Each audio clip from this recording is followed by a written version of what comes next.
আজকে তুমি সুস্থভাবে বয়ান শুনো, আগামীকাল আল্লাহ না করুন বুঝাবার জন্য বলি, যদি খবর হয়ে যায় ঘুমের মধ্যে তুমি আমি নাই, মা একটা চিৎকার দিয়া বলবে আয় তাড়াতাড়ি, আমার বাবায় নাই। বাবায় টেলিফোন করবে, ইমাম সাহেব আমার সন্তান দুনিয়ায় নাই, জানাজা না পড়ায় যাবেন না। ও বাবা দেখবা তোমার আমার গায়ের গেঞ্জিটা বেলেট দিয়া কেটে কেটে রাখবে। কেউ যাবে দৌড়ায় বাজারে কাফন কেনার জন্য, কেউ যাবে বাঁশবাগানে কবর খনন করার জন্য, কেউ বলবে যাও তাড়াতাড়ি গরম পানি করো গোসল দেওয়াবার জন্য। এরে আল্লাহর বান্দারা, জীবনের শেষ গোসল তোমাকে আমাকে দিয়া সাদা কামনের প্যাকেট বানায় যখন খাটিয়ে উঠায় জানাজার ময়দানে নিবে, জানালা দিয়া মা ডাকবে আর বলবে আমার বাবার লাশটা তোরা কোথায় নিয়ে যাও, জীবনের শেষবারে আমার একটু দেখায় যে বাবার চেহারাটা দেখি। চোখের পানি ছেড়ে মা কাঁদবে আর বলবে আমারে আম্মু বলিয়া ডাক দেওয়ার মতো আর কেউ রইল না। আমার সন্তান যখন আমাকে মা বলিয়া ডাকে আমার কলিজা ঠান্ডা হয়ে যায়। ও আল্লাহর বান্দারা, কবরে রাখার পরে সবাই যখন চলে যাবে, ওই কবরে তোমার কই বন্ধু, কই মা, কই বাবা কেউ নাই। এখনো সময় আছে, অন্ধকার কবরে নেক আমল নিয়ে যাও, আল্লাহর কাছে ইবাদতের দরজা খুলিয়া গাইতে থাকো। যদি ইবাদত ছাড়া যাও কবর কবর থাকবে না রে বাবা, জাহান্নামের আগুনের গর্ত হয়ে যাবে। আল্লাহর কাছে মন খুলে তওবা করো। জীবনে মনের শখে গুনাহ তো কম করো নাই, মনে মনে আল্লাহকে বলো হে মালিক, জীবনে বহু গুনাহ করে ফেলেছি, মনে চাইছে নামাজ পড়ি নাই, মনে চাইছে দাড়ি রাখি নাই, পর্দা করি নাই, আজকে তওবার নিয়ত করেছি আর গুনাহ করব না। পর্দার আড়ালের মা বোনেরা, আপনার মতো কত মা কত বোন এখন এই এলাকায় খুঁজলে পাওয়া যাবে, পর্দা করে নামাজ পড়ে, স্বামীর মাল হেফাজত করে, মোবাইলে সময় নষ্ট করে না। আম্মা জানেন আপনারা কেন পারবেন না? ও যুবক, তোমার মতো কত যুবক এখনো দেখো র্যাব, আর্মি, পুলিশ, বিডিআরের চাকরি করে, আলেম না, নামাজি অভাব নাই। তোমার মতো যুবক রাস্তায় গাড়ি চালায়, নামাজ পড়ে, বলো তুমি পারো না কেন? তোমার মতো যুবক তাকায় দেখো নদীর মধ্যে মাছ ধরে, নামাজ ছাড়ে না, তুমি কেন পারো না? তোমার মতো যুবক তাকায় দেখো ব্যবসা করে, নামাজি। তোমার মতো যুবক চাকরি করে, নামাজ পড়ে। তোমার মতো যুবক কত চেয়ারম্যান, মেম্বার, এমপি, মন্ত্রী, ওসি, ডিসি, নামাজি, বলো তুমি কেন পারবো না? মনে মনে আমার আল্লাহর কাছে তওবা করো। মরিয়া গেল আর নামাজ ছাড়বা না, দাড়ি কাটবা না, বেপরদায় চলবা না। মা বাবার দোয়া নিয়া, শিক্ষকের দোয়া নিয়া, ওলামায়ে কেরামের দোয়া পরামর্শ নিয়া, নবীজির আদর্শ মানিয়া চলবো। وبعد فأعوذ بالله من الشيطان الرجيم. بسم الله الرحمن الرحيم.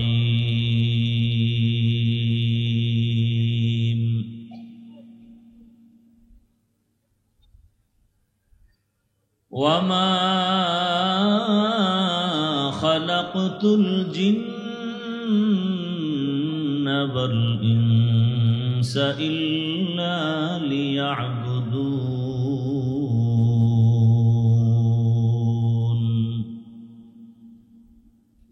وقال رسول الله صلى الله عليه وآله وسلم: لا طاعة لمخلوق في معصية الخالق. صدق الله مولانا العظيم، وصدق رسوله النبي الأمي الكريم، ونحن على ذلك من الشاهدين والشاكرين والذاكرين،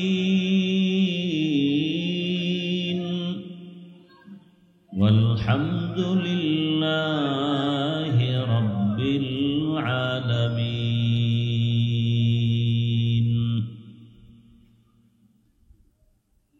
سبحانك لا علم لنا إلا ما علمتنا إنك أنت العليم الحكيم رب اشرح لي صدري ويسر لي أمري واحلل عقدة من لساني يفقه قولي نگاہ مومن سے تو بدل جاتی ہے تقدیر نگاہ مومن سے تو بدل جاتی ہے تقدیر یہ بندہ کی قوت نہیں قدرت کا اشارہ یہ بندہ کی قوت نہیں قدرت کا اشارہ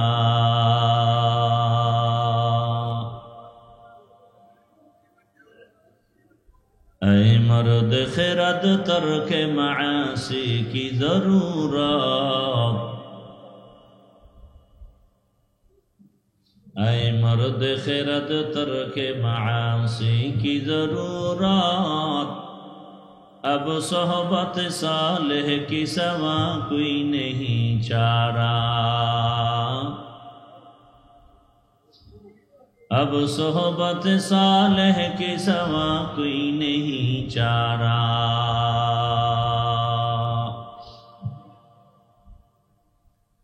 مردود ہے پیچھے ہمیں خواب نہیں لیکن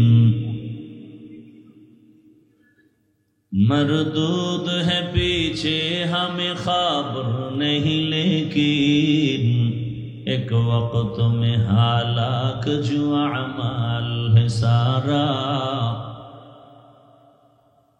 ایک وقت میں ہلاک جو اعمال ہے سارا لا الہ الا اللہ لا الہ الا اللہ لا الہ الا اللہ لا الہ الا اللہ لا الہ الا اللہ لا الہ الا اللہ لا الہ الا اللہ لا الہ الا اللہ لا الہ الا اللہ لا الہ الا اللہ لا الہ الا اللہ لا الہ الا اللہ لا الہ الا اللہ لا الہ الا اللہ لا الہ الا اللہ لا الہ الا اللہ لا الہ الا اللہ لا الہ الا اللہ محمد رسول اللہ বার্ষিক ওয়াজ মাহফিল ও দস্তারবন্দি সম্মেলন 20 অক্টোবর 2025 মহতি এ মাহফিলে উপস্থিত মুহতারাম সম্মানিত সভাপতি প্রধান অতিথি বিশেষ অতিথিবৃন্দ হযরত উলামায়ে কেরাম এলাকার বিভিন্ন স্থান থেকে আগত আল্লাহ পাকের আশিকিন জাকিরিন শাকিরিন মুহিব্বিন মুরব্বিয়ান আযম কলিজা টুকরা আমার সমবয়সী যুবক বন্ধুগণ স্নেহের ছোট ভাই পর্দার আড়ালে মা বোনেরা আল্লাহ পাকের দরবারে শুকর যে আল্লাহ আমাদেরকে সুস্থ রেখেছেন আলহামদুলিল্লাহ জীবনের এক অমূল্য সম্পদের নাম সুস্থতা টাকা পয়সা বাড়ি গাড়ি যতই থাক সুস্থ নাই আপনার জীবনের কোনো মূল্য নেই আর টাকা পয়সা বাড়ি গাড়ি না থাকলেও আপনি সুস্থ আপনার মতো সুখী কেউ নেই আল্লাহ আমাদের সুস্থতাকে দায়েমান কবুল করেন হাজারো লাখো মানুষের মধ্য থেকে যে আল্লাহ আমাদেরকে এখানে হাজির হওয়ার তৌফিক দান করেছেন, এজন্য আরেকবার শুকর আদায় করি আলহামদুলিল্লাহ। দরুদ ও সালাম সৈয়দুল মুরসালিন রহমতুল্লিল আলমিন শফিউল মুজনিবিন খাতামুন নবীন সৈয়দুস সাকালাইন ইমামুল মুরসালিন শফিউ আজম রসুল আকরাম রহমত আলম নবীউল আরব আল আজম হাবিব কিবরিয়া আশরফুল আম্বিয়া সৈয়দুল আম্বিয়া হজরত মুহাম্মদুর রসুল্লাহ। সবাই আওয়াজ করে একসাথে আবার পড়েন সাল্লাল্লাহু।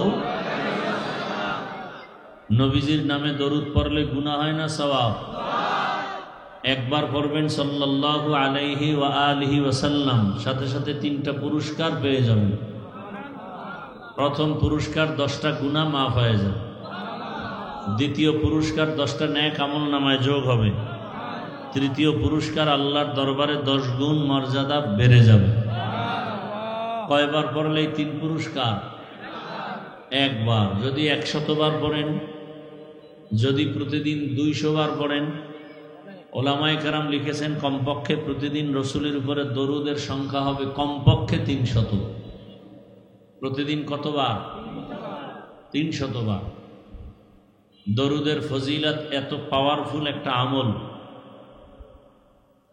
আখেরাতের ফজিলত বা বরকত তো আছেই, দুনিয়াতে অনেক লাভবান হতে পারবে দরুদের আমলের দ্বারা। সবার জন্য স্বাভাবিক একটা মৌখিক নফল আমলের মধ্যে সর্বোৎকৃষ্ট এবং পাওয়ারফুল 2টা আমল ইস্তেগফার আর দরুদ শরীফ। আমি আপনাদের থেকে জানতে চাই, আল্লাহকে সাক্ষী রেখে জবাব দিবেন। আপনারা কি চান যেখানে যাবেন সেখানেই আপনার সম্মান হবে? কি চান? মানবেন কিনা জানি না, বলে গেলাম, কথাটা মনে রাখবেন। যেখানে যাবেন সেখানে আপনার সর্বোচ্চ সম্মান যদি পেতে চান, জীবনের চূড়ান্ত পর্যায়ের আপনি আপন হিসেবে দরুদের আমলটা করবেন। আর কোনো তাবিজের দরকার নেই। আপনার ব্যবসায় ঝামেলা, চাকরিতে সমস্যা, ঘরে অসুস্থ, সব কিছুর মূলে তাবিজ কি? দরুদের আমল।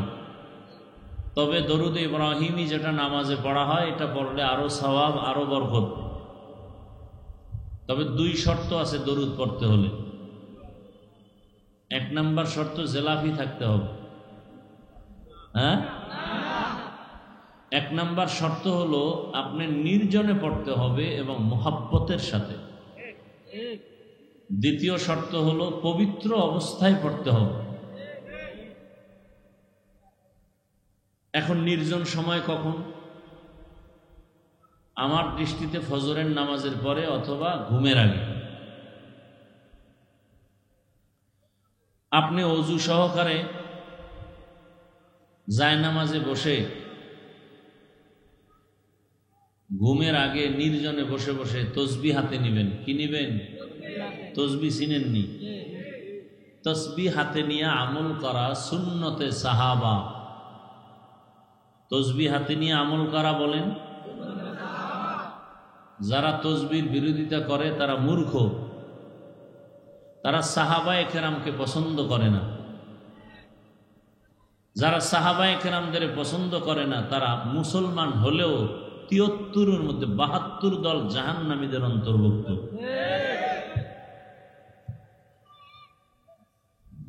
কথা বুঝাইতে পারছি? আল্লাহ সবাইকে বুঝার তৌফিক দান করেন। তাহলে কি হাতে নিয়ে আমল করবেন? আমার কথার সাথে আপনারা একমত? তাল মিলাবেন না, বুঝা শুনে মতামত দিবেন।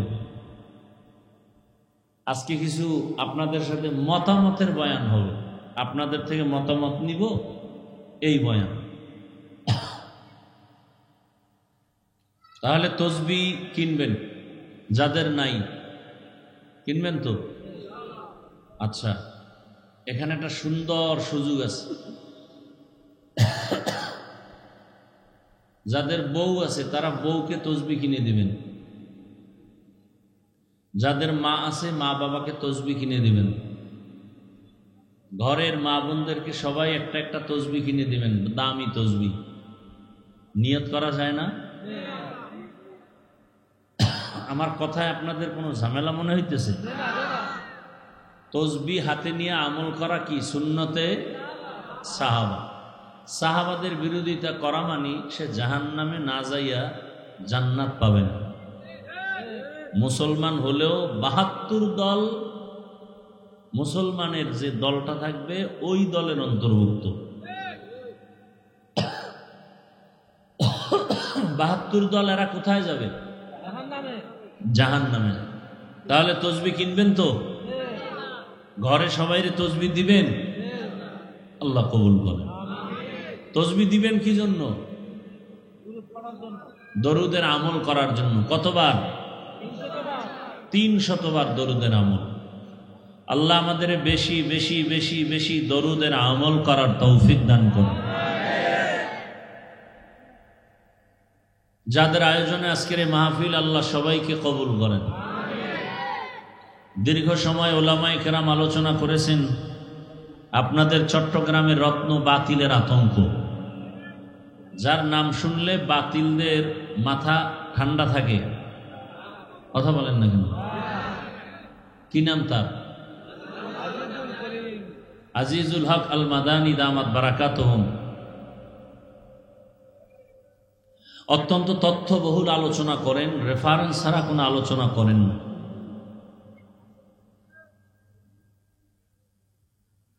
ওলামায়ে কেরাম আরো যারা আলোচনা করেছেন সকলের কথাগুলো সহি তরিকায় আমাদেরকে আমলের তৌফিক দান করেন।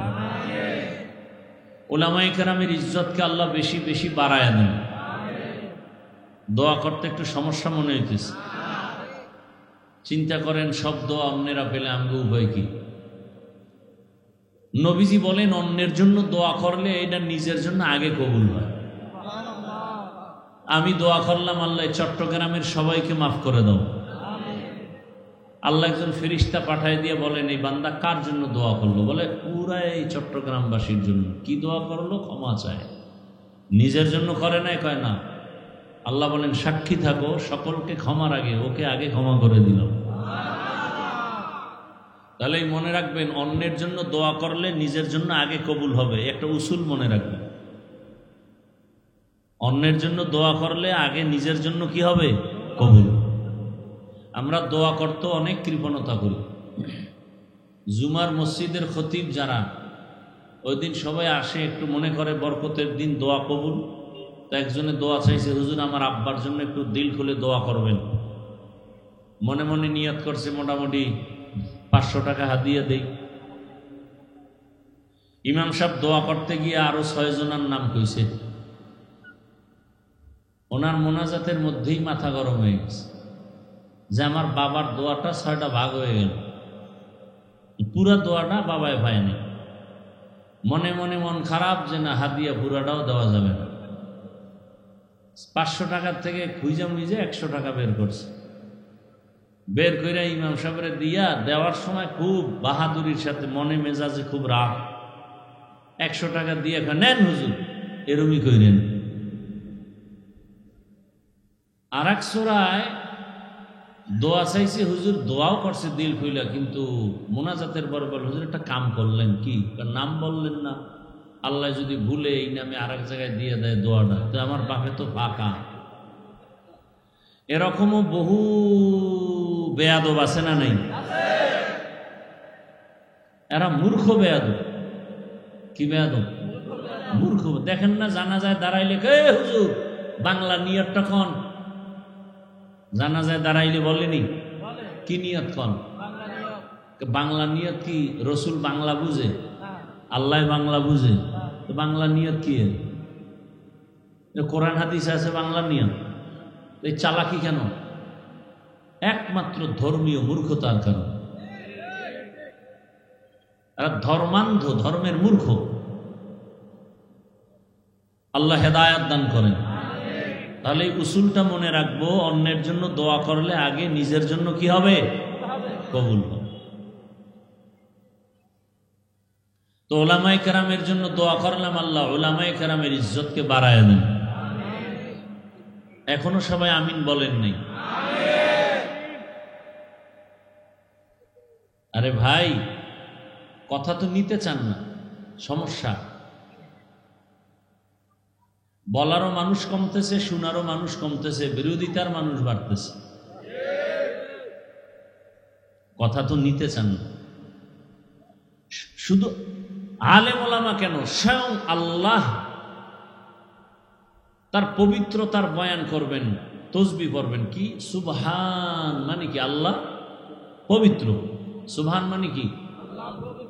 আপনি যদি তসবিটা পড়তে থাকেন, সুবহানাল্লাহি ওয়া বিহামদিহি সুবহানাল্লাহিল আযীম, পবিত্রতা ঘোষণা করতেছেন আপনি আল্লাহর, আর আল্লাহ পবিত্র বানাবে আপনাকে। আরো আস্তে করে বলেন।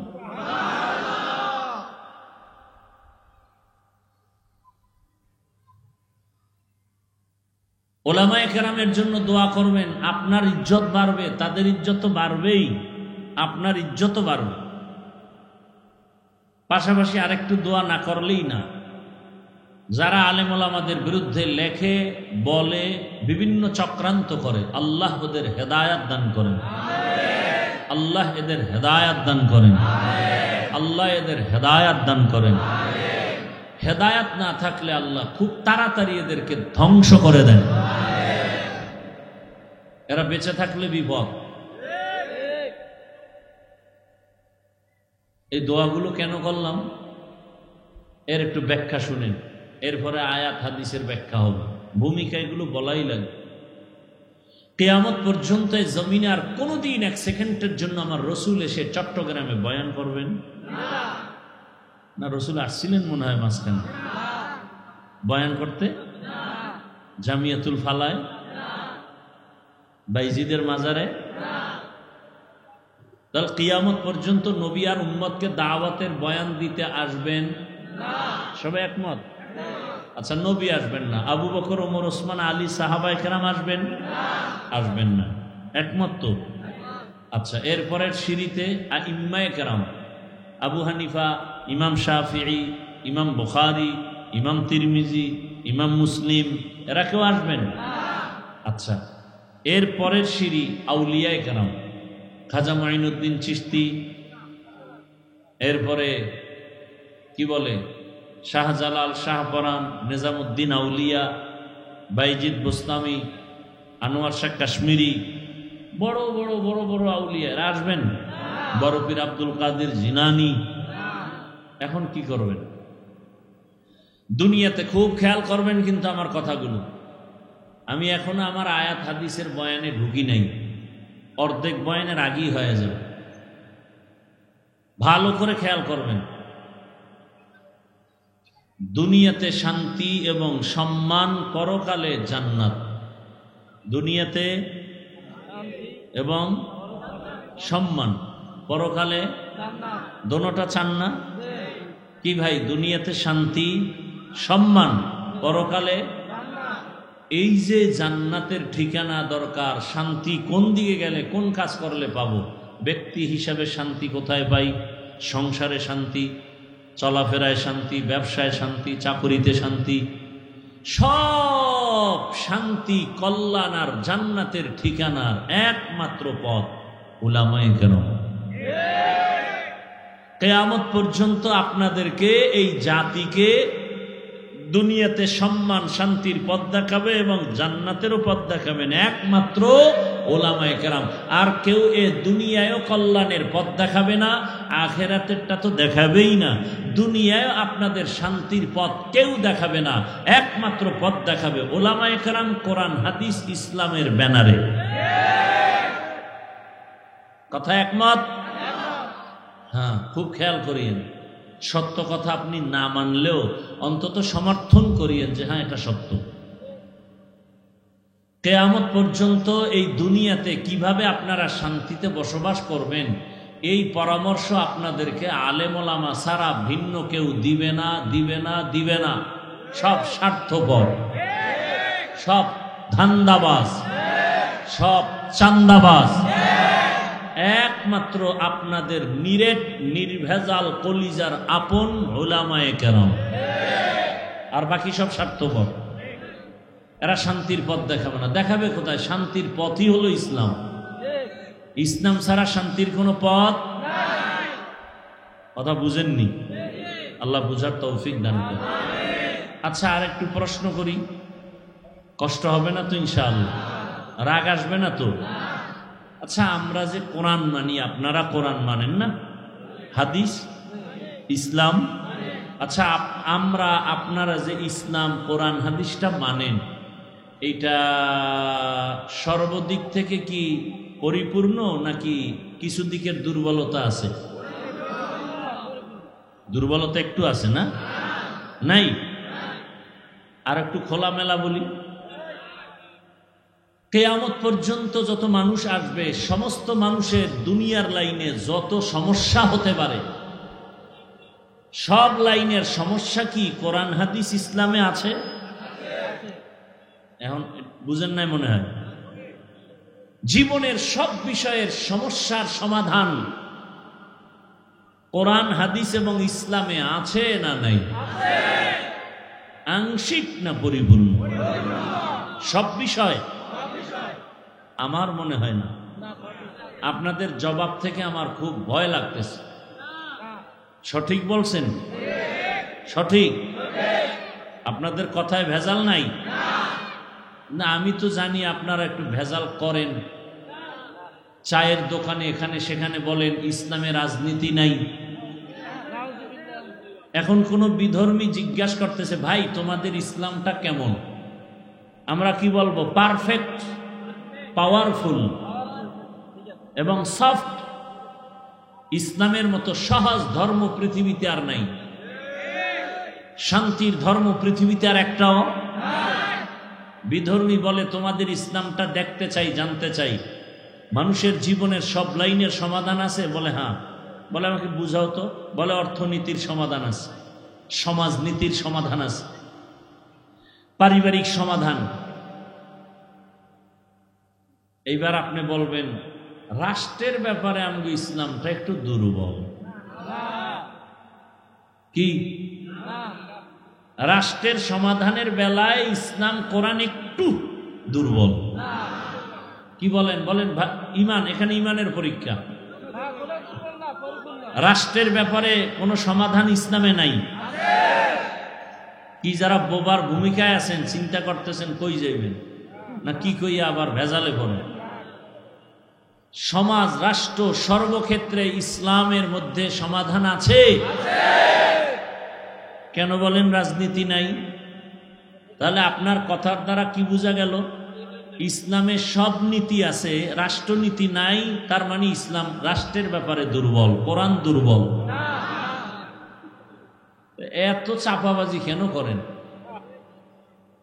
আল্লাহর ভয় কেন অন্তরে আসে না? শুনেন, এখানে বহু আল্লাহর বান্দা আমরা আছি যারা নামাজ ঠিক মতো পড়ি না। কেউ নাই? আমরা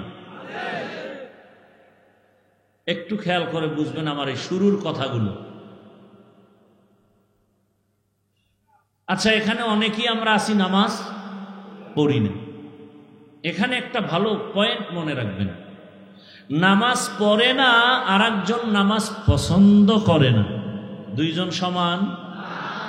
যে নামাজ পড়ে না তাকে গালি দেয়া যাবে না, তাকে হিংসা করা যাবে না, তাকে দেখলে সালাম দিতে হবে, সে মুমিন।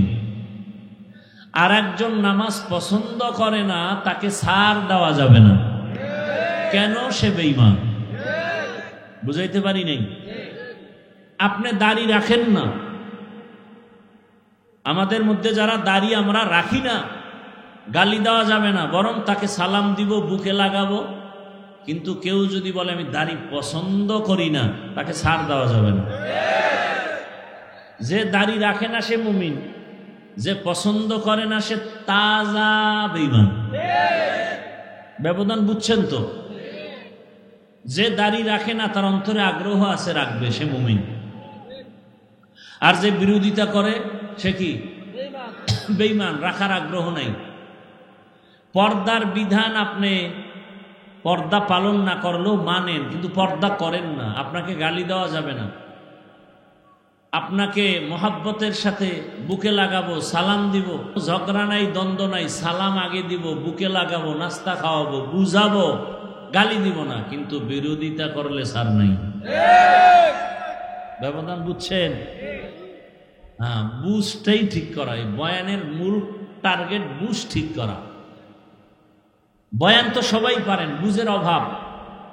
বুঝ যেদিন ঠিক হয়ে যাবে তখন স্কুলে পড়লেও দাড়ি রেখে দেবে। বুঝটা ঠিক হয়ে গেলে ডাক্তার হলেও নামাজ ধরে ফেলবে। আর বুঝ যতদিন ঠিক হবে না ততদিন পর্যন্ত হুজুর হইলেও বেপরদায় চলবে। কি আল্লাহ হেদায়েত দান করে।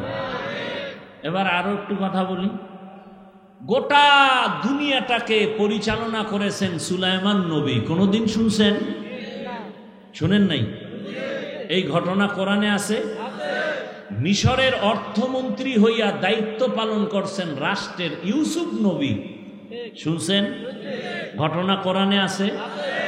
গোটা দুনিয়াটা পরিচালনা করছেন বাদশাহ জুলকারনাইন। শুনছেন? আমার রসুল মদিনার রাষ্ট্র পরিচালনা করেছেন। শুনছেন? ঘটনা ইসলামে আছে। কেন বলেন রাষ্ট্রের ব্যাপার ইসলাম দুর্বল? আপনার ইসলামটাকে খাটো করেন কেন? আপনি যে ইসলামের দাবিদার মুসলিম, আপনার ইসলামকে আপনি ছোট করেন কেন?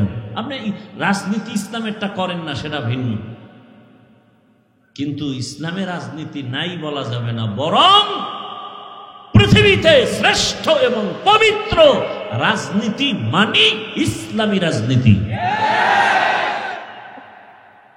যেই নীতির মধ্যে কোরআন নাই, রসুলের আদর্শ নাই, সেটা রাজনীতি নয়, দুর্নীতি আর পেট নীতি।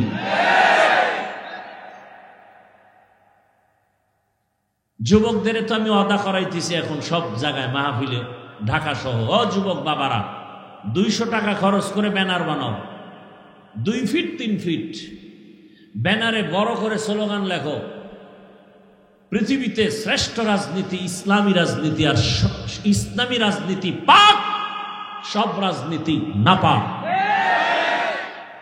সব রাজনীতি একমাত্র পবিত্র রাজনীতি ইসলাম।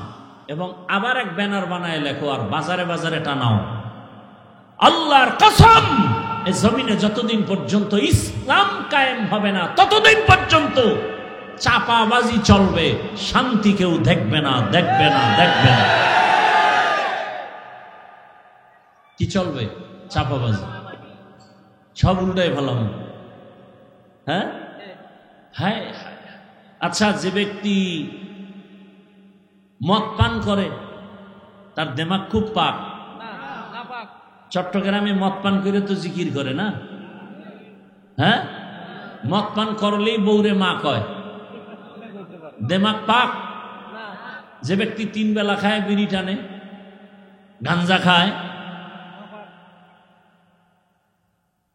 সারা রাত মোবাইলে জেনা করে, চোখের জেনা, কানের জেনা, অন্তরের জেনা, জবানের জেনা, নারীর উপরে হামলা করে, ধর্ষণ করে, গরিবের উপরে জুলুম করে, রক্ত চুষে খায়, এমন ব্যক্তির দিমাগ পাক না না পাক?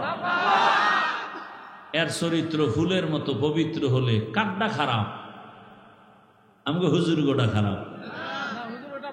আল্লাহ হেদায়েত দান করে। একটা উদাহরণ দিয়া আমার মূল বয়ানে যাই না।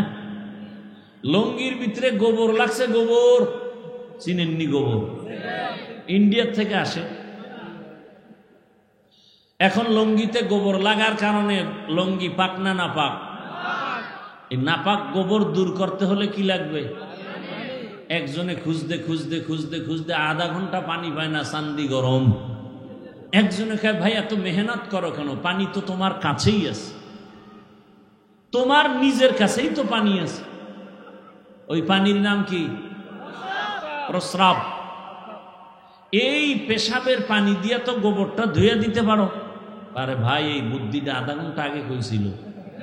ঘুরতে ঘুরতে মাথা গরম, পানি পাই না।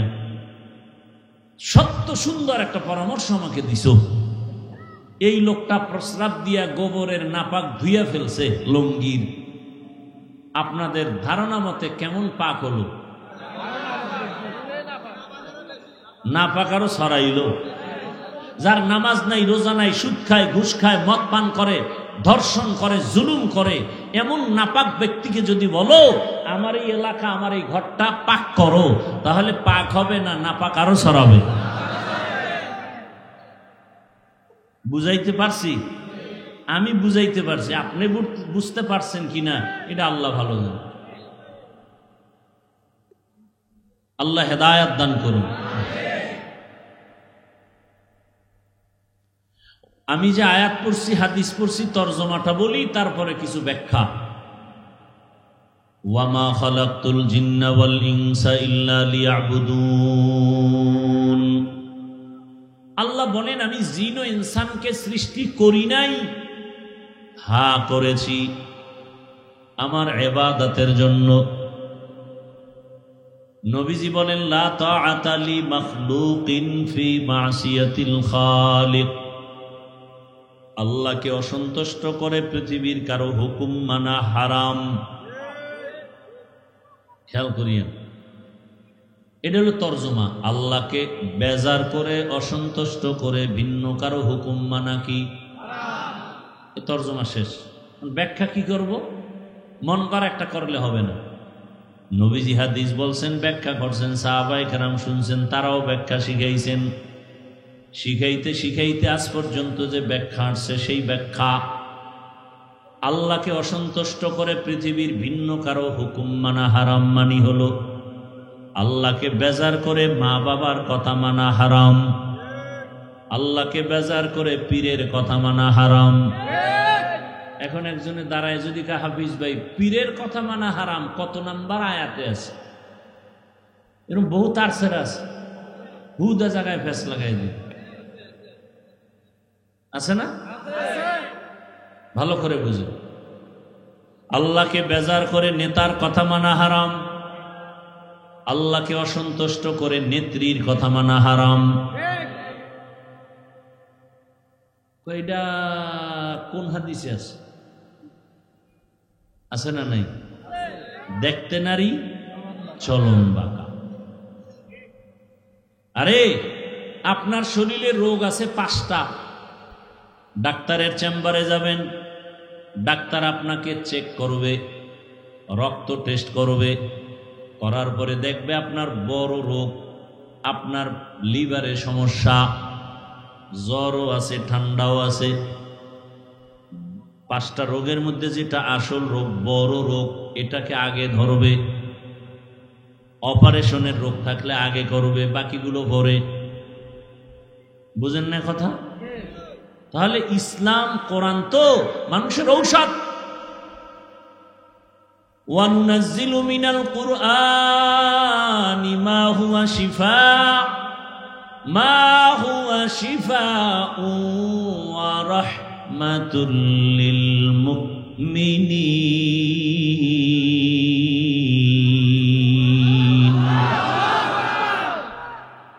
আল্লাহ বলেন আমি কোরআনে যা অবতীর্ণ করলাম এটা আমার ঔষধ। ঔষধ সেবন করে যারা রোগী তারা, সুস্থ মানুষ কখনো ঔষধ সেবন করে না। তাহলে দুনিয়ার সবাই রোগী, দুনিয়ার সব মানুষ রোগী কেন? বলে ঈমান নাই। কত ঈমান আলারাও কি রোগী? বলে হ্যাঁ। কেন? বলে ঈমান আছে, আমল নাই। এরা আমলের অভাবের রোগী। ঈমানও আছে, আমলও আছে, তারাও কি রোগী? বলে হ্যাঁ। কেন? বলে ইখলাসের অভাবের রোগী, তাকওয়ার অভাবের রোগী। সব রোগীদের রোগের ঔষধ হলো কোরআন। তাহলে আমাদের বয়ানের মূল টার্গেট ঈমানের কি কি রোগ আছে, এর মধ্যে বড় বড় রোগগুলো আগে ধরব। ঈমানের যত রোগ আছে, মিথ্যা বলা রোগ, গালি দেওয়া রোগ, চুরি করা রোগ, ডাকাতি রোগ, এর মধ্যে কিছু রোগ আছে আল্লাহর হক নষ্ট করাও রোগ, বান্দার হক নষ্ট করাও রোগ। এর মধ্যে বড় রোগ হলো যারা বান্দার হক নষ্ট করে। কোরআন হাদিস দিয়ে এটা আগে চিকিৎসা দিতে হবে, ভাই বান্দার হক নষ্ট করবেন না। আরো যত রোগ আছে এর মধ্যে বড় বড় রোগ, সুদের রোগ, ঘুষের রোগ, যারা সুদ খায় ঘুষ খায় আগে তাদের কোরআন হাদিস দিয়ে বুঝাইতে হবে এই রোগ থেকে বাঁচো।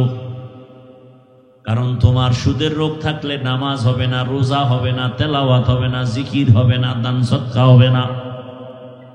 বরং আল্লাহ ঘোষণা দিয়েছেন, বেঈমান রেডি থাক, আমি আল্লাহ তোর সাথে যুদ্ধ করার জন্য রেডি। যারা সুদের সাথে জড়িত 24টা ঘন্টার সেকেন্ডে সেকেন্ডে সেকেন্ডে সেকেন্ডে অল টাইম তার গর্ভধারিণী কলিজার মায়ের সাথে জেনার গুনাহ জেনার গুনাহ জেনার গুনাহ, না খাইয়ে মরে গেলেও তো অন্যায় করা উচিত না।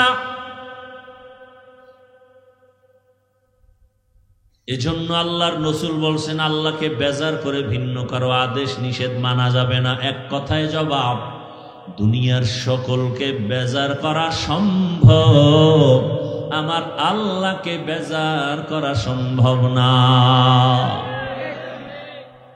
আল্লাহকে বেজার করব না কেন? আল্লাহ আপনার আমার উপরে অনেক দয়া করেছেন, যেই দয়া মা করে নাই, বাবায় করে নাই, শিক্ষক করে নাই। আল্লাহ এই পরিমাণ দয়া করেছেন, এখনো করতেছেন, আরো করবেন। দুনিয়াতেও করবেন, মরণেও করবেন, কবরেও করবেন, হাসরেও আল্লাহ দয়া করবেন, যেই দয়ার কোনো শেষ নাই। ওয়া ইন তাউদ্দু নি'মাতাল্লাহি লা তুহসুহা।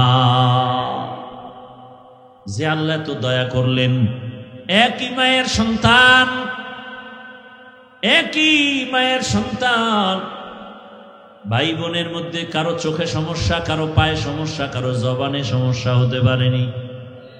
আল্লাহ আপনার দুইটা চক্ষু ভালো রাখছেন, কত দয়া করছেন। সামান্য একটু ঠান্ডা লাগলে, মাথা ব্যথা করলে দোকানদারি আর ভাল লাগে না, ঘুমও আসে না, মাথা গরম। আল্লাহ পাক আপনাকে আমাকে এত সুন্দর দুটো চক্ষু দান করেছেন। যার চক্ষু সমস্যা জিজ্ঞাসা করেন চোখের মূল্য কত।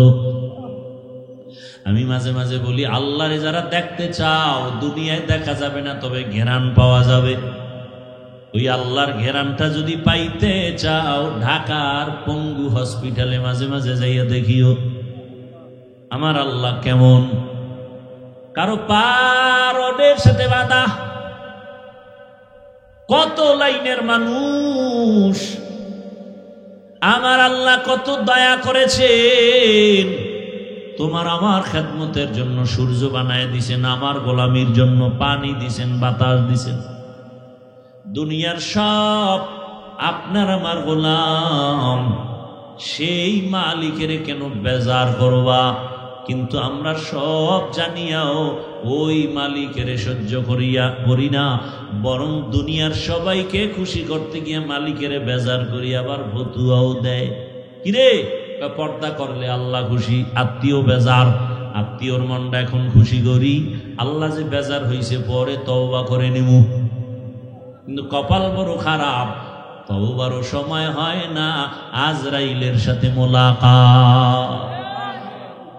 তো যাও সুন্নতে আহমদ কুজা বা মুহাম্মদ কৈবুদ নিসবতরা মান আহাব্বা সুন্নতি কওলে রসূল মজদায়ে কা নামাই হাম কুন কবুল। তাহলে আল্লাহকে বেজার করা যাবে? করি তো, বেশি করি। দাড়িটা ফালায় দিলে আমার আল্লাহ বেজার, আত্মীয় খুশি। আত্মীয়র মন রক্ষা করার জন্য জাকাত আল্লাহরে বেজার করে, আবার উল্টা ফতুয়া দেই, দাড়ি না রাখলে অসুবিধা কি? তোর মতো বান্দারে আমার মাওলা জাহান্নামে দিলে অসুবিধা কি? আল্লাহ হেদায়েত দান করেন, আরো জোরে বলেন। তাহলে আল্লাহকে বেজার করা যাবে? আল্লাহকে খুশি করিয়া চলাটাই বান্দার কাম। এই যে নামাজ, রোজা, ইবাদত যা করি, সব কিছুর মূল আল্লাহরে খুশি করা। আল্লাহ যদি একটা কাজে খুশি হয়, জিন্দেগি সফল। আর আল্লাহ যদি একটা কাজে বেজার হয়, জিন্দেগি সর্বনাশ। একটা ঘটনা বলছি। আল্লাহ পাকের এক বান্দি জীবনভর গুনাহ করেছে, গুনাহ এমন কোন গুনাহ নাই করে নাই। বান্দা না বান্দি? এলাকার সবাই জানে নারী বড় খারাপ, এত খারাপ, নিজে গুনাহ শুধু করেই না, এলাকার পরিবেশটাকেও নষ্ট করে ফেলে। এমন নারী নাই? আল্লাহ হেদায়াত দান করুন। বহু পুরুষ নারী চক্রান্তের শিকার হইয়া দুনিয়াও বরবাদ, আখিরাতও বরবাদ। কয় না না, বরবাদ করবে না, কোরআন মাথায় নিছে, তো কোরআন মাথায় নিয়ে শপথ করেছে। আল্লাহ হেদায়াত দান করুন।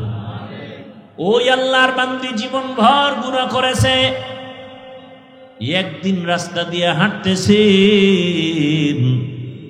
হঠাৎ করে তাকায় দেখে রাস্তার পাশে একটা কুকুর পানির পিপাসায় কান্না করে।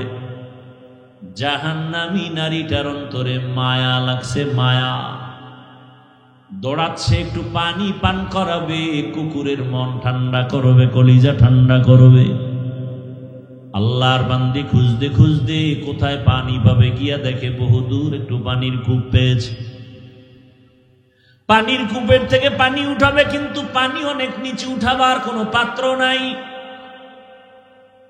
হঠাৎ মাথায় বুদ্ধি চলে আসছে, ওই জাহান্নামী নারীর পায়ে ছিল চামড়ার মোজা, মোজাটা খুলিয়া পানির মধ্যে ফেলে পানি উঠাবে, দেখে পানি আরো নিচে, মোজায়ও নাগালে আসে না। ওই আল্লাহর বান্দি এখন পেরেশান, কি করি? হঠাৎ আবার বুদ্ধি আসছে। মহিলাদের আবার হঠাৎ বুদ্ধিটা ভালো, যদিও বেশি ফেস লাগায়, হঠাৎ বুদ্ধি ভালো, গভীর বুদ্ধি কম।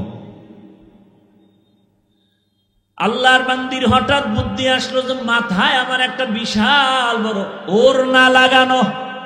কি লাগানো? মাথায় এক ওড়না, ছোট না বড়? জাহান্নামী নারী মাথায় ওড়না পরে রাস্তায় হাঁটে, তাও বড় ওড়না। আর আমার দেশের বোনেরা ওড়না নাই, ওড়না নাই, বড় তো পরের কথা, যাও পরে তা গলার মাফলা বানায় ফ্যাশন হিসাবে, পর্দা করে না, পর্দা করে না। আর এমন সোনার বাংলাদেশে জন্ম নিলাম যে পর্দার জন্য বাবার অধিকার নাই সন্তানকে চাপ দিবে। মেয়ে যদি বলে আমি ওড়না পরব না, বাবা চাপ দিয়ে ওড়না পরাতে পারবে না, তো বাবা আসামি হয়ে যাবে। এগুলো আমাদের মুসলিম দেশের হালাত। আরে অকৃতজ্ঞ জাতি, আলেমকে বারবার গালি দাও। আজকে জমিনে আলেম ওলামা যদি না থাকতো, তাহলে হায়াওয়ান জানোয়ারের চরিত্র থেকেও মানুষের চরিত্র খারাপ হয়ে যেত। আলেম ওলামা আছে তো এখনো কিছু মানুষ আছে, আর সে আলেমকে খারাপ বলে, কথায় কথায় আলেম খারাপ। আল্লাহ হেদায়াত দান করুন। বরং ওলামায়ে কেরামে জাতির চূড়ান্ত বন্ধু, নিঃস্বার্থ বন্ধু ওলামায়ে কেরাম, আর সবগুলো স্বার্থপর। ওলামায়ে কেরামে জাতির কলিজা দিয়া ঝাঁপায় পড়ে, নিজের ছেলে মেয়ে পরিবারের চিন্তা করে না, অল টাইম উম্মত নিয়ে ফিকির।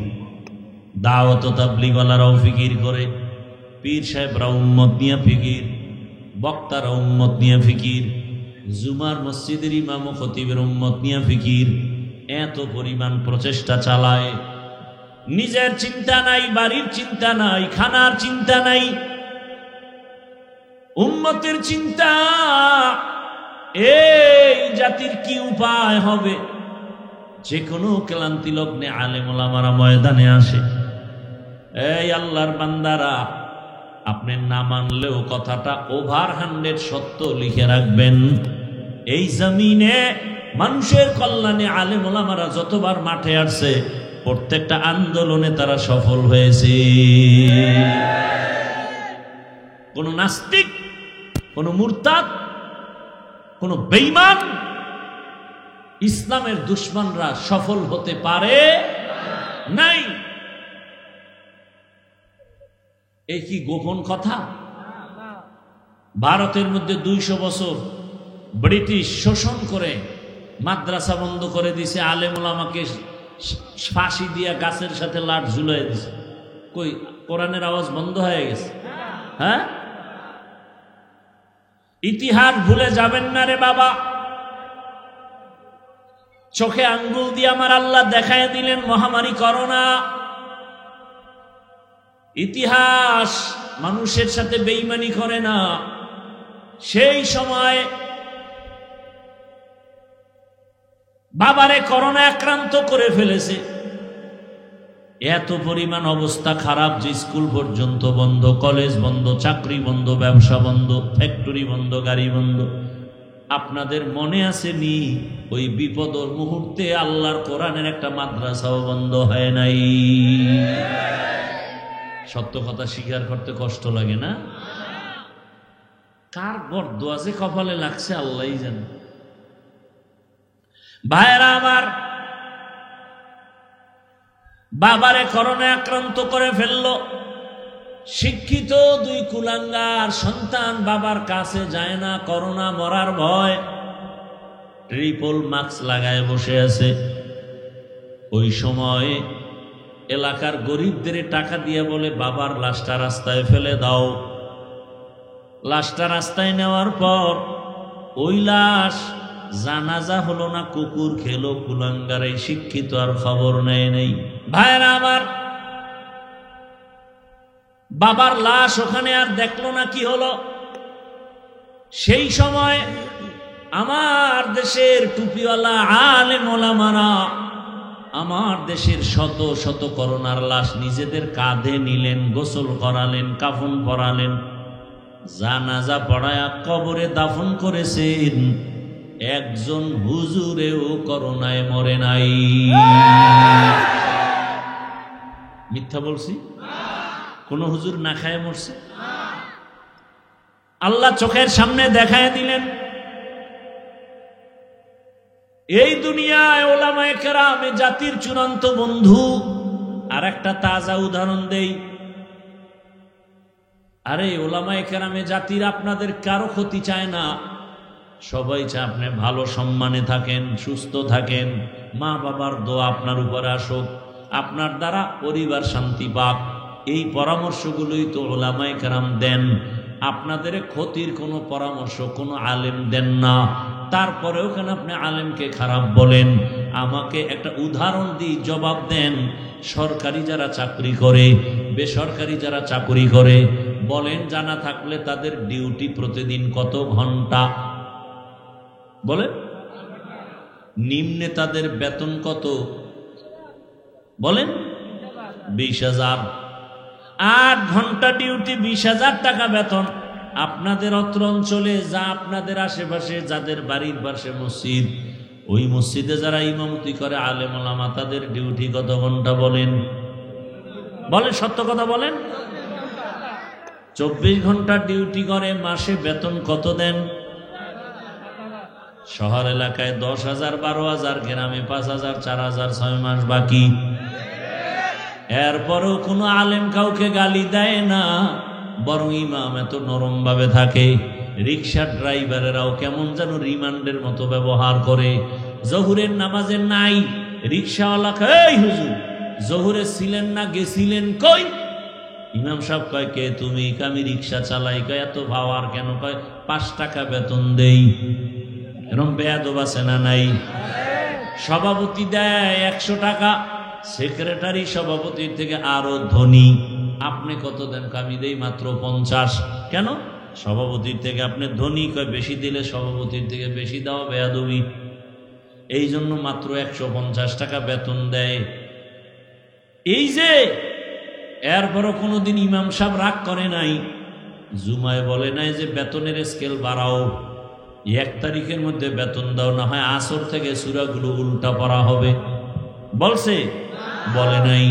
বরং এত রিমান্ডে রাখার পর সব ইমাম আলেমরা দোয়া করে, আল্লাহ এলাকায় শান্তি দাও, অসুস্থ রোগীরে সুস্থ বানাও, ব্যবসায় বরকত দাও, কবরওয়ালাদের জান্নাত দাও। ঠিক নেই? এর পরেও যারা বলে হুজুর খারাপ, আমি বলি তোমার রক্ত খারাপ, রক্ত খারাপ, তোমার রক্ত বড় খারাপ।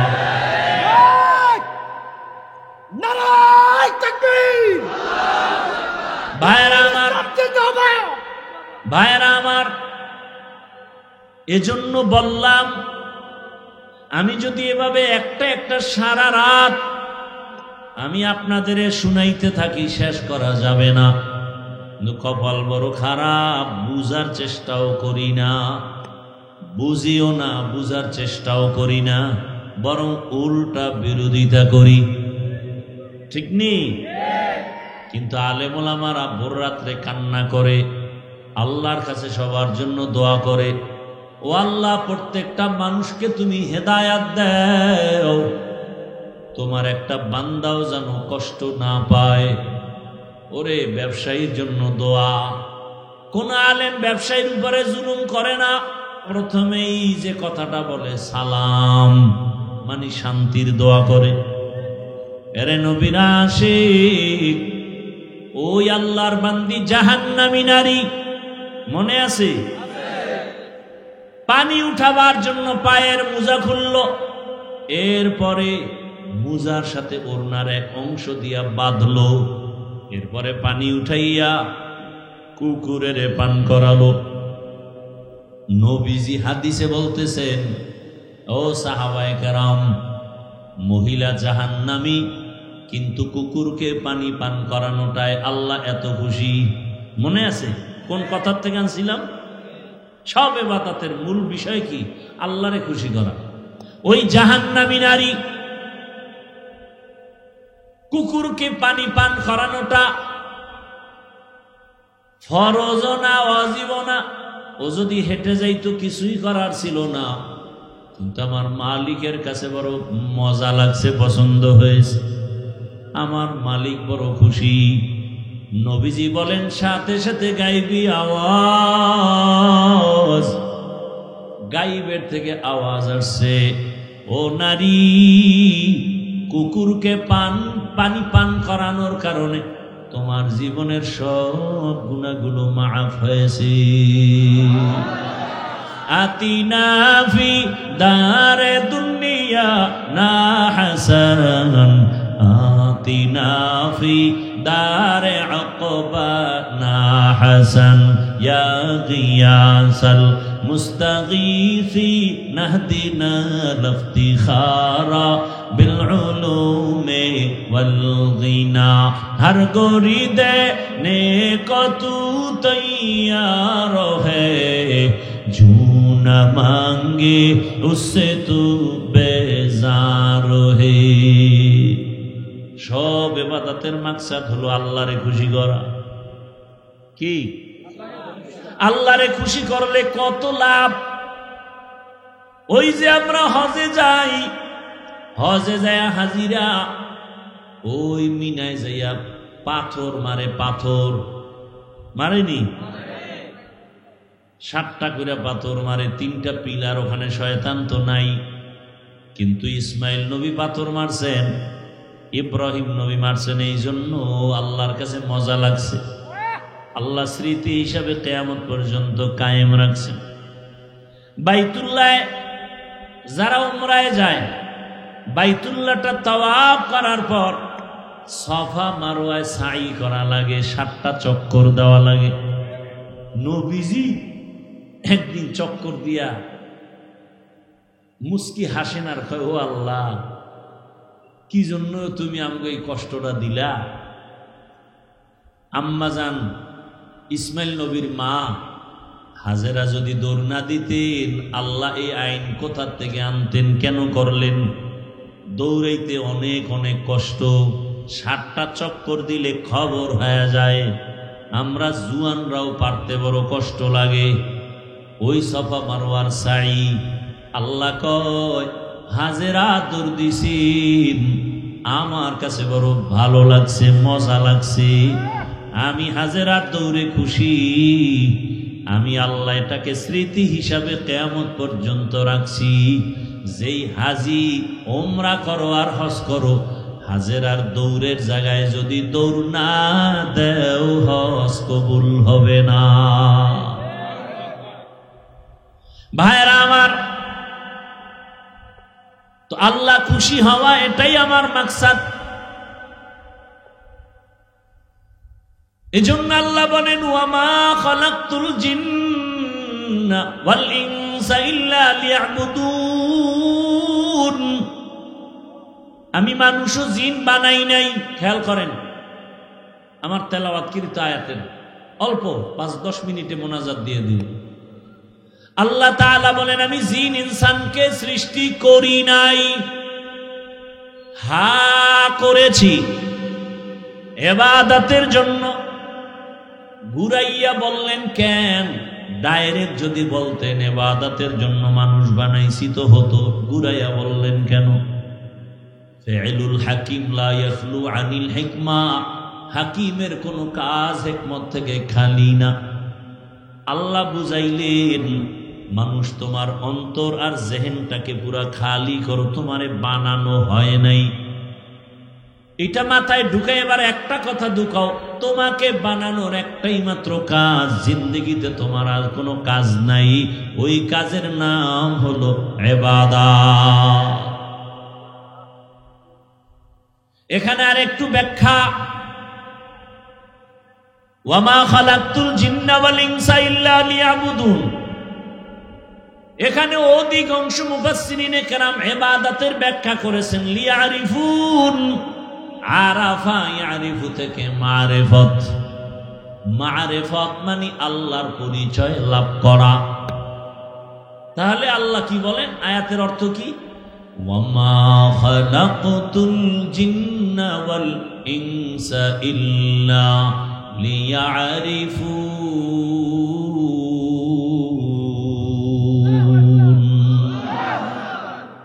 আল্লাহ বলেন আমি মানুষ ও জিন বানাইছি মারিফত অর্জনের জন্য।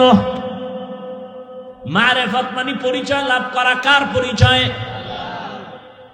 এখন প্রশ্ন, যদি মারিফতের জন্য আমগো বানায় থাকে তো ডাইরেক্ট মারিফতের কথা বললেন না কেন? ইবাদত বইলা ঘুরাইয়া বললেন মারিফত কেন? ইবাদত বললেন কেন? ডাইরেক্ট মারিফত বলতেন। মুফাসসিরিনে কেরাম এখানেও জবাব দেয় যে আল্লাহ যে মারিফত মাকসাদ নিয়ে ইবাদত শব্দ দিয়ে বলছেন, উদ্দেশ্য দিয়েছেন মারিফত, কারণ হলো মারিফতের দরজা বান্দা ইবাদত ছাড়া খুলবে না। শরীয়তরা মুকদ্দম দার আকনু মারিফত আজ শরীয়ত, শরীয়ত নিস্তে বেরু শরীয়ত হো তরিকত হো তমামি হकीकत में মুহাম্মদ কি গোলামি। তাহলে মারিফত অর্জনের জন্য কি লাগবে? ইবাদত ছাড়া মারিফত হবে না। আর আমার আল্লাহ গায়বের মালিক জানতেন এই জমিনে এমন একটা সময় আসবে মানুষ ইবাদত ছাড়া মারিফতের দাবি করবে। বর্তমানে আমগো সোনার বাংলায় বহু মারিফতের সম্রাট আছে, ইবাদত নাই। আছে না নাই? কারণ নামাজের বদল নামাজ একবার পড়লেই হয়। এটার আবার গান বানাইছে, নামাজ পড়ো মুসল্লি, নামাজের কি রাখো ডর, যেই নামাজে জান্নাত পাবি সেই নামাজ কোথায় তোমার? যেই নামাজে জান্নাতে যাবি সেই নামাজ পড়বি, হুদা পড়ে লাভ কি? এই জন্য কয় আমরা একবার পড়ি, পড়লে এক নামাজ দিয়ে জান্নাতে যাব। আল্লাহর ভাগ্য কি, আল্লাহর কুদরত কি যে ওই সান কফাইল্লা মরার আগে নামাজের টাইম পায় না, আজরাইল হাজির। আল্লাহ বুঝাইলেন শরীয়ত ছাড়া ইবাদত ছাড়া মারিফত হবে না। অতএব যারা শরীয়ত আর ইবাদত বাদ দিয়া মারিফতের সম্রাট হবে, এটা মারিফতের সম্রাট না, এরা সব মরার পথের সম্রাট। এদের কাছে গেলে দুনিয়াও মরণ, আখেরাতেও মরণ। দুনিয়ায় মরণ, আখেরাতে মরণ। আবার লাল কাপড় টানাইছে, লাল কাপড়। কথা হয় না, কি কাপড়? লাল কাপড় লাগায় কই? ভালো জায়গায় লাগায়। অ্যাম্বুলেন্সে কি লাগায়? কথা কন না কেন? সিগন্যাল দিতে আছে, রেড সিগন্যাল। একজনে হুজুরে আমাকে বুঝাইছে, কিয়ামতের দিন ওরা চালাক তো। আল্লাহ জিগে, ভাই এই মানুষগুলোর তুই ধ্বংস করলি কেন? তুই যে মারেফতের সম্রাট দাবি করলি ইবাদত ছাড়া। আল্লাহ, আমি যা করছি দুনিয়া পাওয়ার জন্য, ওরা আসছে কেন? আমি তো লাল কাপড় দিয়ে রেড সিগন্যাল দিয়েই রাখছিলাম। কি? আমি তো রেড সিগন্যাল দিয়েই রাখছি, এদিকে আসবি না। ভিতরের অবস্থা কিন্তু ভালো না। ইবাদত ছাড়া মারেফত কোনোদিন হবে না, খোদার কসম। যেমন গাভীর দুধ ছাড়া মাখন পাওয়া যায় না, ঘি পাওয়া যায় না, ছানা পাওয়া যায় না, ইবাদত ছাড়া মারেফত অর্জন হবে না। ব্যাখ্যা করব না, আরো সময় আছে, আরো ব্যাখ্যা করেছি আমি, এখানে আর করব না, টাইম নাই, আপনাদেরও ধৈর্য নাই। শুনেন, আমি ইবাদতের জন্য যে আল্লাহ বানাইছেন, খেয়াল করেন। তিনটা কথা এখানে আছে, এই তিনটা কথা বলতে কতটুকু সময় যাবে জানি না, যতটুকু তাড়াতাড়ি পারি বলবো। ইবাদতের জন্য আল্লাহ বানাইছেন, তাহলে আপনার আমার জীবনে কাজ কয়টা? নাম কি? এখন আমি জানবো ইবাদত কি, ইবাদত কেন, ইবাদত কিভাবে, ইবাদত কি আমার জানতে হবে। অনেকে বলে মসজিদে ঢোক, তসবিহ হাতে ল, পাগড়ি লাগা, জিকির কর, ইবাদত ফাইনাল, আর বাইরে কোনো ইবাদত নাই। ভালো করে বুঝেন ইবাদত কি, ইবাদত কেন, ইবাদত কিভাবে। তিনটা কথার জবাব নেন। এক নম্বর জবাব, ইবাদত কি? বাস্তব জীবনে প্রত্যেকটা মানুষের জন্য আল্লাহর হুকুম বাস্তবায়ন করার নাম ইবাদত। প্রত্যেকটা ক্ষেত্রে আল্লাহর হুকুম কায়েম করার নাম। এবার আমাকে বলেন, আল্লাহর হুকুম নাই এমন কি কাজ আছে? কি? বাথরুমে গেলে বুঝি আল্লাহর হুকুম নাই, ব্যবসায় আল্লাহর হুকুম নাই, চাকরিতে আল্লাহর হুকুম নাই। তাহলে আল্লাহর হুকুম বাস্তবায়ন করার নাম ইবাদত। দুনিয়ার সব কাজ আমার আল্লাহর হুকুম মতো করো তো ইবাদত হবে। জীবনে আল্লাহর হুকুম বাস্তবায়ন করার নাম ইবাদত। দ্বিতীয় প্রশ্ন হলো, ইবাদত কেন করব? ইবাদত করব কেন? এক নাম্বার উদ্দেশ্য, আমার রবের সাথে হবে মুলাকাত, আর আমরা পুরস্কার হিসাবে পাবো জান্নাত। ইবাদতের মূল টার্গেট কার সাথে? মুলাকাত, রবের সাথে মুলাকাত, পুরস্কার পাবো জান্নাত। রবের সাথে মুলাকাত করা আমার মাকসাদ। আমি আবার রবের সাথে মুলাকাত করব। রবের সাথে মুলাকাত না করার ইচ্ছা থাকলে তোমার ইবাদতের কোনো প্রয়োজন নাই। রবের সাথে মুলাকাত দুনিয়ায় হবে না, পরকালে হবে। তবে দুনিয়ায় পাইবা আল্লাহর কুদরতের ঘেরান। আল্লাহর কুদরতের ঘেরান পাইতে হলে তোমার নাক ঠিক করো। আবার আল্লাহর কুদরত মাঝে মাঝে দেখবা, দেখার জন্য তোমার চক্ষু দুইটা ঠিক করো। তেরা আয়না आलमे रंग बू है, जिधर देखता हो उधर तू ही तू है। আল্লাহর মুলাকাতের জন্য ইবাদত করো। কিভাবে করবা? এর জবাব হলো, জীবনে তুমি যা করবা, যা বলবা, সব ইবাদত হতে হবে নবীজির আদর্শ অনুযায়ী। নবীর আদর্শ ছাড়া জীবনে যা করবেন কোনো ইবাদত হবে না, কাজেও লাগবে না। নবীর আদর্শ মেনে ঘুমায় যান ইবাদত, নবীর আদর্শ মেনে খানা খান ইবাদত, নবীর আদর্শ মেনে বাথরুমে যাবেন ইবাদত, নবীর আদর্শ বাদ দিয়া নামাজ পড়বেন, কাজে লাগবে না। বা তা কেমন? একজনে মাগরিবের নামাজে দাঁড়ায় চিন্তা করলো, 3 রাকাত বেজোর হইরা লাভ কি? আল্লাহকে আরো 2টা সেজদা দিয়া জোর বানায় 4 রাকাত পড়ি। হবে? হবে না কেন? বলে নবীর আদর্শে নাই। একজনে 30 রোজা রাইখে আবেগ বেড়ে গেছে। আল্লাহ যদি 12 মাস রোজার হুকুম দিতেন সব রাখতাম। অন্তত যদি নাও পারি ঈদের দিন রাখি। ঈদের দিন রোজা রাখলে কেমন সওয়াব? কি হারাম? কেন? বলে নবীর তরিকায় নাই।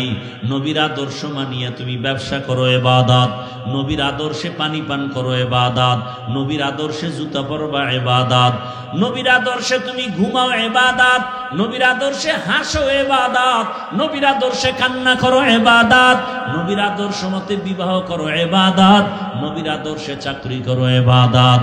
ও আল্লাহর বান্দা, জুতা তো আমিও পরবো, আপনারাও জুতা পরবেন, ইবাদত বানাইয়া পড়েন, কষ্টের কিছু নাই। আরে আপনাদের চোখের সামনে তো দেখতেছেন আমরা ইবাদত বানাইয়া করতে গিয়া কই কষ্ট তো দেখি না। ও আল্লাহর বান্দা, আল্লাহর মোহাব্বত লাগবে, না হয় বুঝ কোনোদিন ঢুকবে না। জুতা কেমনে ভরবেন? নবীর আদর্শ মতো বড় ইবাদত। বলে কেমনে? ডান জুতায় ডান পাও আগে ঢুকাও, এরপরে বাম জুতায় বাম পাও ঢুকাও, ঢুকাইয়া যখন কদম দিবা ডান পাও দিয়া বিসমিল্লাহ বলে কদম দাও। নবীর আদর্শ ইবাদত। বাথরুমে যাও, কোন পা দিয়া? বাম পা দিয়া ঢুকবা। খালি পায়ে যাইও না, খালি মাথায় যাইও না, খালি মাথায় খালি পায়ে বাথরুমে যাইও না। মাথায় কাপড় দাও, না হয় টুপি দাও, না হয় একটা গামছা লাগাও, একটা কাপড় দিয়া যাও, জুতা পরিয়া যাও, দোয়া পইরা যাও। কোনো দোয়াও যদি না পারো শুধু বিসমিল্লাহ বলে ঢুইকা যাও, ইনশাআল্লাহ সুন্নত অনুযায়ী বাথরুমে যাও। কোনোদিন বাথরুমে দুর্ঘটনা হবে না। দুর্ঘটনা হয় না? অনেক লোকের হয়, পড়িয়া শীত হয়ে গেছে, মাথা ফেটে গেছে, অনেক মানুষ মরিয়া গেছে। বাথরুমে যাইয়া কেমনে বসবা? ইসলাম কত সুন্দর, নবী তাও শিখাইছেন। বাথরুমে যখন বসবা হাঁটুর উপরে কাপড় উঠাইবা না এবং বাম পায়ের উপরে ভর করে বসবা। নবীর আদর্শ মতো বসিয়া পানি খরচ করিয়া এরপরে তুমি আবার ডান পা দিয়া বের হইয়া আলহামদুলিল্লাহ বলে দোয়া পড়ো। পুরা না পারলে অন্তত আলহামদুলিল্লাহ বলো। তোমার বাথরুমের সময়টাও ইবাদত হিসাবে হবে। তুমি ঘুমাইতে যাও ইবাদত অনুযায়ী। ও বাবা, তুমি পানি পান করবা, আমিও পানি পান করব। পানিটা পান করো, তুমি বাম হাতে নিয়ে এক টান দিছো, আধা লিটার নাই, ওই পানি আমিও পান করব পিপাসা নিবারণের জন্য। আমি ডান হাতে নিব, 1 বোতল পানি আধা লিটার এক টানে পান করব না, 3টা ধাপে পানি পান করব। নবীর আদর্শ অনুযায়ী হলো ইবাদত হয়ে গেল। এখান থেকে মোনাজাতের পরে বাড়ি যাইয়া সবাই ঘরে গিয়া ফ্রেশ হবে। ফ্রেশ কি হবে? ফ্রেশ। ফ্রেশ হইতে গিয়া কি করবে? পাও ধুইবে, হাত 2টা ধুইবেন, এরপরে চেহারাটা ধুইবেন। এই তো আমিও তাই করব, একটু বাড়ায়া করব। আমি পুরো চেহারাটা সুন্দর করে ধুইয়া, হাতের কনু পর্যন্ত ধুইয়া, পায়ের টাকনু পর্যন্ত ধুবো। আমারটা ওযু হয়ে যাবে। এই দেখছেন এনে কষ্ট কি? আপনিও ধুইলেন, আমিও ধুইলাম, আমারটা ওযু হয়ে গেল, আমার শরীর পাক হয়ে গেল। ভালো করে মনে রাখবেন, এখন কিন্তু বাথরুম হলো জিন শয়তানের আড্ডাখানা বাথরুম। এজন্য আমাদের ওলামায়ে কেরামরা বাথরুমে ওযু পর্যন্ত করতে নিষেধ করেন। বলে ওযুখানা আলাদা বানাও, না হয় একই বাথরুমের মধ্যে যদি বাথরুম এক জায়গায় থাকে তোমার আর গোসলখানা ওযুখানাও থাকলে মাঝখানে পার্টিশন লাগাও, বাথরুম আলাদা। কিছু না পর অন্তত পর্দা লাগাও, বাথরুম আলাদা ভাগ করে দাও, গোসলখানা ওয়াশরুম আলাদা ভাগ করো, একই জায়গায় ভাগ করো, পর্দা লাগাও। কারণ বাথরুম হলো জিন শয়তানের আড্ডাখানা। আর এখন কিন্তু জিন ভূত বাইরে গেছে, ঘরে ঘরে জিনে ধরে, জিনে ধরে, জিনে ধরে। কেন? ওগো থাকার জায়গা বাঙালি খাইটা ফেলাইতেছে, জঙ্গল খাইটা বাড়ি করে ওরা যাবে কই মানুষের ধর। এবার তোমারে ধরে, আউলা জাউলা চলো, তবে তুমি তাবিজ লাগবে না, কসম করে বলি তাবিজ লাগবে না। অল টাইম ওযুর সাথে যারা থাকবে তাদের কোনো জিন ধোকা দিতে পারবে না, কোনো কুফুরি তাবিজেও ধরবে না। কি করতে হবে? সব সময় ওযুর সাথে থাকবেন। আর ওযু করিয়া, ওযুর দোয়া আছে না, দোয়া পড়বেন, কালেমায়ে শাহাদাত পড়বেন। এরপরে পারলে একবার দরুদে ইব্রাহিমী পড়বেন, পড়িয়া দরুদে ইব্রাহিমী পইরা দোনো হাতের তালুতে ফু দিবেন, ফু দিয়া চেহারার উপরে ঘুরায় নিবেন, অনেক বরকত পাবেন। বললাম না এখানে সবাকে মানবেন না, হুদা বইলে লাভ কি? ভাইরা আমার, নামাজ পড়ে না, হে উজু করবো কিন্তু এ তো বাসায় যাই ফেরে শুবে আলগি দিয়ে ঘুমায় থাকে। ভাইরা আমার, ইবাদত নবীর আদর্শ মতো করো, হাসি দাও নবীর আদর্শে। নবীর আদর্শের হাসা বুঝনি যুবকরা? কি মোবাইল খুলে লাইভে খালি হাসবি তোর প্রেমিকার সাথে, মায়ের সাথে হাসি দাও ইবাদত, বাবার সাথে হাসি মুখে কথা বলো ইবাদত। এরে আল্লাহর গোলাম, যারা বিবাহ করছেন স্ত্রীর সাথে হাসি মুখে কথা বলবেন ইবাদত। টাইম কই, মোবাইল চালাইই তো ঘুমানোর টাইম পাই না। আল্লাহর ইবাদতের মাকসাদ আমার মালিকের মুলাকাত। ও আমার কলিজার যুবক, কয়দিন আর দুনিয়াতে বাঁচবারে বাবা? এতক্ষণ চিল্লাইয়া যে বয়ান করি, একবারও বলি নাই সবাই আমার মতো টুপি লাগাও, দাড়ি লাগায় হুজুর হইয়া কওমি মাদ্রাসায় যাও। বলছি?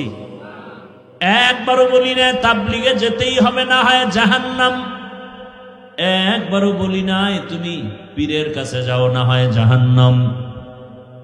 সারা বাংলাদেশের যুবকদের বলি, বাবারা তুমি স্কুলে পড়ো, কলেজে পড়ো, চাকরি করো, ব্যবসা করো, বাধা নাই।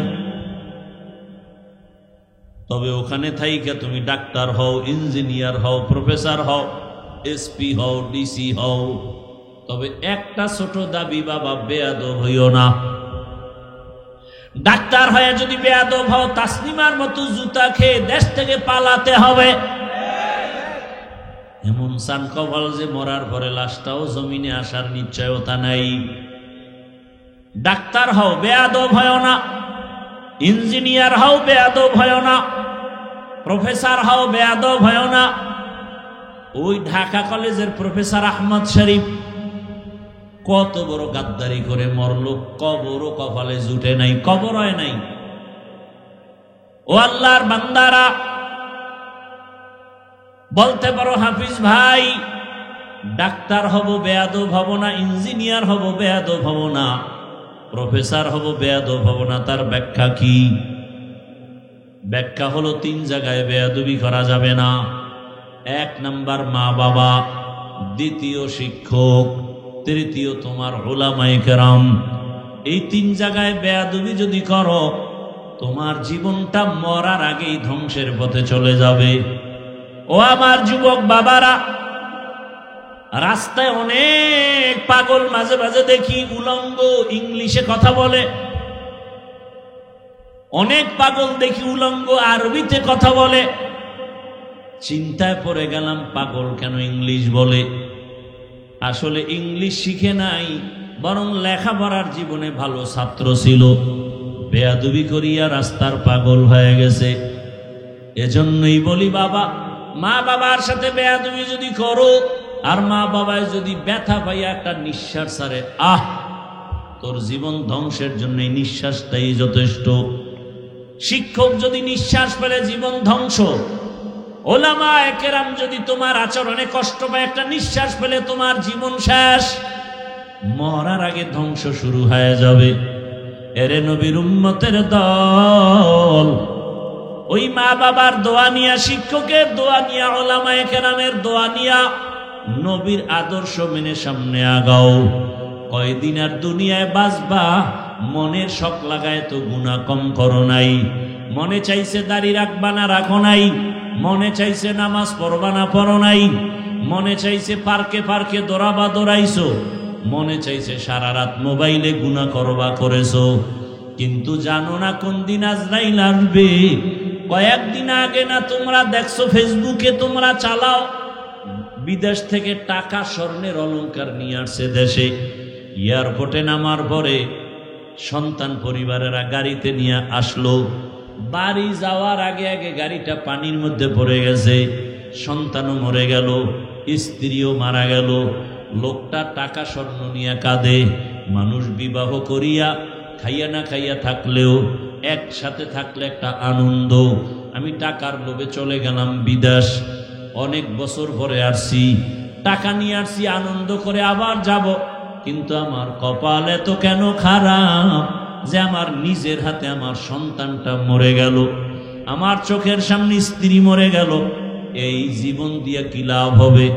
কয়েক বছর আগে এই বাংলাদেশে পুরা দেশের মধ্যে একটা রাতের বেলা তুফান হয়েছিল, নাম দিয়েছিল চিত্রাং। চিত্রাং নামের তুফান যখন শুরু হলো, 8 বছর পর একটা যুবক ছেলে আসছে বাড়িতে, ডুপ্লেক্স একটা বিল্ডিং করছে, আগামী শুক্রবার বিল্ডিং উঠবে, দোয়া পড়াবে, হুজুরদেরও দাওয়াত দিছে, মাত্র 2-3 দিন বাকি। বিল্ডিং এর পাশে মিস্ত্রি ডবল দিয়ে ওভার ডিউটি করায় কাজ শেষ করতেছে। রাতের বেলা পাশে একটা টিনের ঘর, টিনের ঘরের মধ্যে একটা চৌকি, চৌকির উপরে স্ত্রী, মাঝখানে একটা বাচ্চা আর স্বামী, এই যুবক, এই 3 জন ঘুমাচ্ছিল।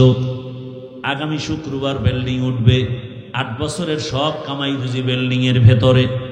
রাতের চিত্রাং নামের তুফানে এমন একটা বড় গাছ, কুমিল্লা জেলার এক থানার ঘটনা, এমন ভাবে পড়ছে 3 জনের বুকে আইসা চাপ লাগছে, জায়গায় 3 জন মারা গেল। পত্রিকায় চলে আসছে। দুনিয়া বড় কঠিন। আজকে তুমি সুস্থভাবে বয়ান শুনো, আগামীকাল আল্লাহ না করুন বুঝাবার জন্য বলি, যদি খবর হয়ে যায় ঘুমের মধ্যে তুমি আমি নাই, মা একটা চিৎকার দিয়া বলবে, আয় তাড়াতাড়ি, আমার বাবায় নাই। বাবায় টেলিফোন করবে, ইমাম সাহেব আমার সন্তান দুনিয়ায় নাই, জানাজা না পড়ায় যাবেন না। ও বাবা, দেখবা তোমার আমার গায়ের গেঞ্জিটা বেলেট দিয়া কেটে কেটে রাখবে। কেউ যাবে দৌড়ায় বাজারে কাফন কেনার জন্য, কেউ যাবে বাঁশবাগানে কবর খনন করার জন্য, কেউ বলবে যাও তাড়াতাড়ি গরম পানি করো গোসল দেওয়াবার জন্য। এরে আল্লাহর বান্দারা, জীবনের শেষ গোসল তোমাকে আমাকে দিয়া সাদা কামনের প্যাকেট বানায় যখন খাটিয়ে উঠায় জানাজার ময়দানে নিবে, জানালা দিয়া মা ডাকবে আর বলবে, আমার বাবার লাশটা তোরা কোথায় নিয়ে যাও? জীবনের শেষবারে আমার একটু দেখায় যে বাবার চেহারাটা দেখি। চোখের পানি ছেড়ে মা কাঁদবে আর বলবে, আমারে আম্মু বলিয়া ডাক দেওয়ার মতো আর কেউ রইল না। আমার সন্তান যখন আমাকে মা বলিয়া ডাকে, আমার কলিজা ঠান্ডা হয়ে যায়। ও আল্লাহর বান্দারা, কবরে রাখার পরে সবাই যখন চলে যাবে, ওই কবরে তোমার কই বন্ধু, কই মা, কই বাবা কেউ নাই। এখনো সময় আছে, অন্ধকার কবরে নেক আমল নিয়ে যাও, আল্লাহর কাছে ইবাদতের দরজা খুলিয়া গাইতে থাকো। যদি ইবাদত ছাড়া যাও, কবর কবর থাকবে না রে বাবা, জাহান্নামের আগুনের গর্ত হয়ে যাবে। আল্লাহর কাছে মন খুলে তওবা করো। জীবনে মনের শখে গুনাহ তো কম করো নাই। মনে মনে আল্লাহকে বলো, হে মালিক, জীবনে বহু গুনাহ করে ফেলেছি, মনে চাইছে নামাজ পড়ি নাই, মনে চাইছে দাড়ি রাখি নাই, পর্দা করি নাই, আজকে তওবার নিয়ত করেছি আর গুনাহ করব না। পর্দার আড়ালের মা বোনেরা, আপনার মতো কত মা কত বোন এখন এই এলাকায় খুঁজলে পাওয়া যাবে, পর্দা করে, নামাজ পড়ে, স্বামীর মাল হেফাজত করে, মোবাইলে সময় নষ্ট করে না। আম্মা জানেন, আপনারা কেন পারবেন না? ও যুবক, তোমার মতো কত যুবক এখনো দেখো র্যাব, আর্মি, পুলিশ, বিডিআরের চাকরি করে, আলেম না, নামাজি অভাব নাই। তোমার মতো যুবক রাস্তায় গাড়ি চালায়, নামাজ পড়ে, বলো তুমি পারো না কেন? তোমার মতো যুবক তাকায় দেখো নদীর মধ্যে মাছ ধরে, নামাজ ছাড়ে না, তুমি কেন পারো না? তোমার মতো যুবক তাকায় দেখো ব্যবসা করে, নামাজি। তোমার মতো যুবক চাকরি করে, নামাজ পড়ে। তোমার মতো যুবক কত চেয়ারম্যান, মেম্বার, এমপি, মন্ত্রী, ওসি, ডিসি, নামাজি, বলো তুমি কেন পারবো না? মনে মনে আমার আল্লাহর কাছে তওবা করো। মরিয়া গেল আর নামাজ ছাড়বা না, দাড়ি কাটবা না, বেপরদায় চলবা না। মা বাবার দোয়া নিয়া, শিক্ষকের দোয়া নিয়া, ওলামায়ে কেরামের দোয়া পরামর্শ নিয়া, নবীজির আদর্শ মানিয়া চলবো। আল্লাহর কাছে মন খুলে যদি তওবা করতে পারো, আমার আল্লাহ তওবার দরজা খুলিয়া মাফ করে দিবেন। আল্লাহ তওবাওয়ালা জিন্দেগি দান করেন, গুনাহমুক্ত জীবন দান করেন। আলহামদুলিল্লাহি রাব্বিল আলামিন, ওয়াসসালাতু ওয়াসসালামু আলা সাইয়্যিদিল আমবিয়াই ওয়াল মুরসালিন ওয়া আলা আলিহি ওয়া আসহাবিহি আজমাইন। ইয়া আরহামার রাহিমিন, ইয়া আরহামার রাহিমিন। রব্বিরহামহুমা কামা রব্বায়ানি সগীরা। আল্লাহুম্মা ইন্নাকা আফুউন কারীম তুহিব্বুল আফওয়া ফা'ফু আন্না। আল্লাহুম্মা ইন্না নাসআলুকা রিযাকা ওয়াল জান্নাহ ওয়া নাউযু বিকা মিন সাখাতিকা ওয়ান নার।